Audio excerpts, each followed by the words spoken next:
YouTube channel and to another video. For those who don't know me, I'm Kieron and I finished my second year and will be going to my third year studying law at the University of Cambridge come October. I thought in this video I would do something I haven't done in a while, and that would be to do a book review. More specifically, I thought I'd do a book review on Conor Gearty's On Fantasy Island, Britain, Europe and Human Rights. Just a bit of context for this. So earlier this month I had to pick my modules that I wanted to do for third year.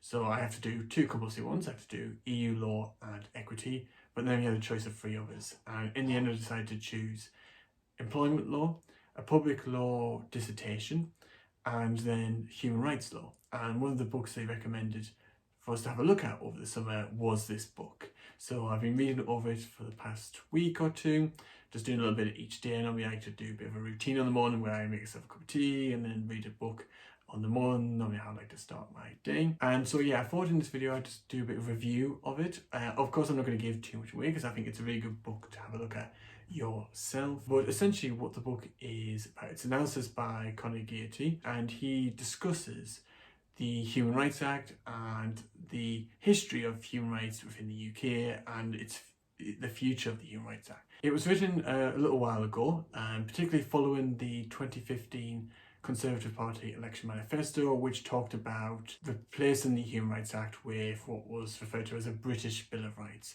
And so what this book and what the analysis in this book tries to do is to demystify and to clear up some of the misconceptions that are made about the Human Rights Act and about human rights.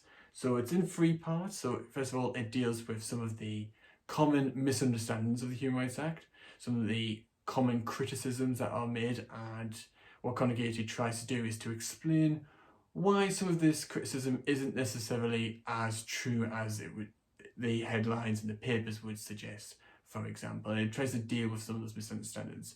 So common criticisms that have been made of the Human Rights Act, for example, has been that it hands a whole heap load of power to the courts, and now the courts seem to be in control of everything.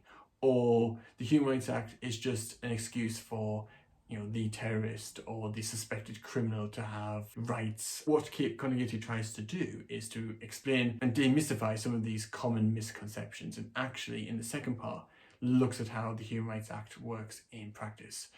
For those who are not familiar with the Human Rights Act, the Human Rights Act was a piece of legislation brought in 1998 which incorporated what is known as the European Convention of Human Rights. So it incorporated that, i.e. it brought it into domestic law, so it has effect in domestic law, and it has lots of powers in it. So for example, if a court is dealing with an issue of human rights and a piece of legislation, section 3 of the act would require them as far as possible to interpret the act in a way that's compatible with the European Convention. That's just to give a brief idea of the Human Rights Act, but there's a lot of other powers and aspects to the Human Rights Act. And what Conor Gearty talks about is how the Human Rights Act works in practice and the importance of the Human Rights Act, providing protection for those who are vulnerable, providing protection for those who might be affected by the overuse of powers by the state. And then the third part talks about the future of human rights and the future of the Human Rights Act. Is there a reason, is there an actual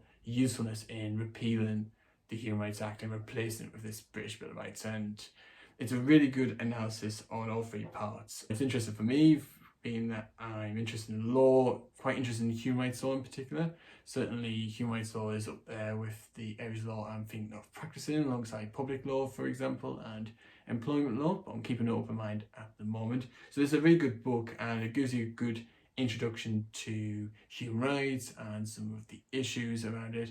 And obviously, like I said, it's a few years old now, but I think the debates that are still in it are very important today about how we perceive human rights. And the nice thing about this book is Gearty looks at the kind of the history of the UK and looks at how our history and our culture influences perhaps some of the skepticism and the way we perceive human rights today. And I find that quite fascinating as well. And of course, the nice thing about it is when you read it, there is a lot of legal analysis in there, but there's some political analysis in there as well, looking at the political perspective as well as the legal side of it. And so I think it's a really good book to read and to look at and to think about.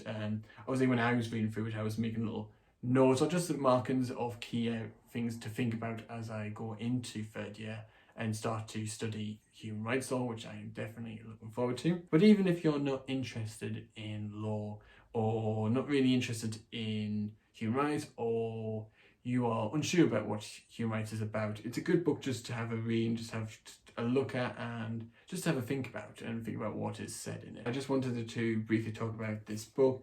I would say it's a really good book and definitely recommend it. But of course, it is an analysis, and there were some parts of it that I agreed with more than others. And that's perfectly fine. The nice thing about a piece of legal analysis is you can look at it and think about, well, is that something I agree with, or do I have questions about that? And that's one of the reasons why I love law, is the opportunity to have that discussion and analysis. There isn't one piece of analysis isn't always right, even if it comes from the best academic or the most well-known judge, for example. There's an opportunity to discuss and pick away at it and look at the different dimensions to it and the wider picture that's involved. And I think this book does do that legal analysis, but also, like I said, takes that bigger picture and looks at the political side of it and just the way it's been received, the Human Rights Act and human rights has been received in the UK. So definitely would recommend this book. If you do find this book quite interesting, I have put a link in the description below so you can buy it if you wish, or get it on Kindle, or however you like to read your book. For me, I prefer a nice physical book than one online, but that's just my preference. If you've got any questions about human rights, or you would like me to do a video on human rights or the Human Rights Act, or more about the UK Constitution, I am thinking of doing some videos law related, but still in the preparation stage and the planning stage. But if you've got any questions, do put in the comment section below. If you've got any suggestions for videos, would appreciate some suggestions, so do put them in the comment section below as well. But if you've just enjoyed this video, or it was just nice to have something in the background while you're doing something else, then don't forget to do the usual things like liking the video, follow me on Facebook and Instagram. You can subscribe to the channel if you haven't done already. Why haven't you? Hit the notification bell to keep up to date with any new videos that come out. I'll try to do at least one video every week. And yeah, hope you've enjoyed this video, and I hope to see you in the next one.